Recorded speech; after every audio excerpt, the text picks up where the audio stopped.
देखिए, बलगम में खून आना एक अच्छा संकेत नहीं होता है। अक्सर लोगों को खांसी चलती रहती है, उनको परवाह नहीं होता है। बट अच्छी बात यह है कि जैसे ही बलगम में खून आता है वो डॉक्टर के पास दौड़ते हैं। तो मरीज़ के लिए भी ये एक बहुत वो डरावनी सिम्टम होती है कि बलगम में खून आना। बलगम में खून आना छोटी सी छोटी चीज़ों से भी हो सकती है कि अगर आपको बहुत ज़्यादा खांसी आती है, बार बार खांसी आती है, तो क्या होता है, आपका गला छिल जाता है, जिसकी वजह से भी आपको खून आ सकता है। आपको निमोनिया हो गया है, उसके वजह से भी आपको खून आ सकता है।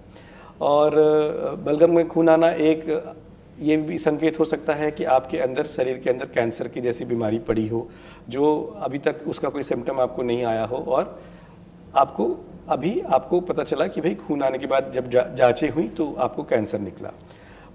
और सबसे कॉमन कारण जो होता है वो होता है इन्फेक्शन। इन्फेक्शन में भी अगर हम भारत की बात करें तो ट्यूबरकुलोसिस एक बहुत कॉमन बीमारी है जिसमें बलगम में खून आता है।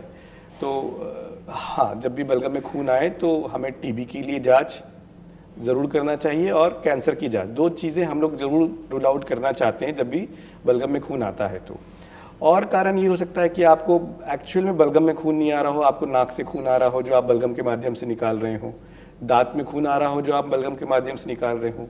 तो इन सब चीज़ों का भी हमें ध्यान रखना पड़ता है कि एक्चुअल में बलगम में खून आ रहा है या वो खून कहीं और से बलगम में मिल के आ रहा है।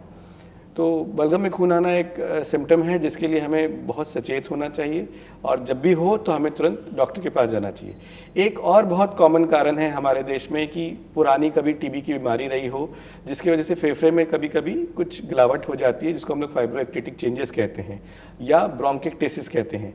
तो उनमें भी अक्सर मरीजों को बार बार खून आता है। हालांकि इसमें थोड़ा थोड़ा खून आता है, बहुत ज़्यादा दिक्कत नहीं होती है मरीजों को, बट जब भी खून आता है तो खून आना, जब जाहिर सी बात है कि एक ऐसा सिम्टम है जिससे वो ज़रूर घबरा जाते हैं और परेशान हो जाते हैं।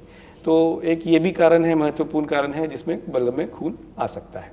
जी डॉक्टर साहब, अगर जैसा कि आपने बताया कि कई एक कारण हो सकते हैं, इसमें सबसे कॉमन कारण जैसा कि आपने बताया टीबी हो सकता है, तो अगर वैसे में टीबी डायग्नोस कर लिया जाता है तो आगे किस तरीके से इलाज होता है? देखिए, टीबी का इलाज जितना आसान है उतना ही मुश्किल भी है। अगर नॉर्मल टीबी है आपको तो बहुत अच्छा है, 6 महीने की दवाइयाँ चलती हैं, डॉट्स में आपको फ्री का इलाज, सरकार फ्री का इलाज देती है। आपको बस 6 महीने वो दवाइयाँ खानी होती हैं रेगुलरली जाके उनके पास। और अक्सर टीबी का लक्षण जो है, अगर सही तरीके से दवाई ली जाए तो टीबी को हम क्योर कर सकते हैं। जी डॉक्टर साहब, अगर किसी को रेकरेंट यानी कि लगातार उनके बलगम में खून आता रहता है तो फिर उसके पीछे क्या कुछ दिक्कतें हो सकती है, क्या कुछ कारण हो सकते हैं?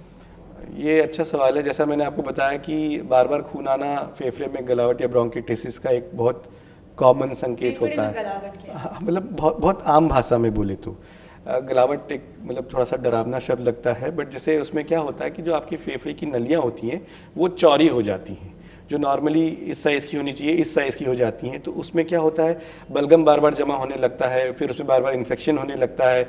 तो उसके कारण क्या है कि जो खून की नलियाँ आसपास होती हैं वो बार बार फटने लगती हैं, और आपको थोड़ा भी इन्फेक्शन होता है तो आपको बार बार खून आता है।